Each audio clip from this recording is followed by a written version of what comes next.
You will probably need a small amount of rudder trim to get the glider to begin the transition from the high-speed launch into the glide turn. The best way to do this is to mount the rudder on the side of the fuselage instead of on top, and put a small 1/8 inch square shim of 1/32 thick balsa between the trailing edge of the rudder and the fuselage. The rudder should be on the same side of the fuselage as you want the glider to turn, right if you are right-handed. You only want the very bottom of the rudder to deflect. This small deflection will not have any effect on the glide, but it will have a big effect on the high-speed launch. Once you have a smooth, circling glide, you can trim the glider for launching. Start slowly, using partial power. This means pull the elastic back only a few inches. Hold the glider with the nose slightly up, about 5 to 10 degrees, and the wings level, no banking. Release the glider and watch what happens. Ideally, it should rise slightly without stalling or diving and turn into its gliding attitude. If the glider climbs steeply or stalls, place a thin wedge between the trailing edge of the wing and the fuselage. If this is not possible, place a small wedge between the trailing edge of the stabilizer and the fuselage.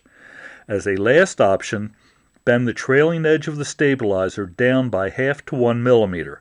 Bending the trailing edge is quick, but the wood will return to its original position, making this a continuing and uncertain adjustment. Again, retrim the glide as described before.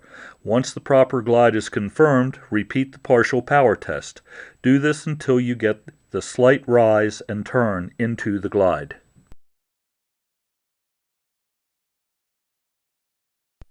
If the glider dives, place a thin wood wedge between the leading edge of the wing and the fuselage.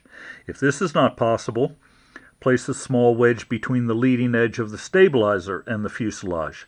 As a last option, bend the trailing edge of the stabilizer up by 1/2 to 1 millimeter. Again, bending the wood is quick, but it will return to its original position, making this adjustment ongoing and uncertain. Retrim the glide as described before.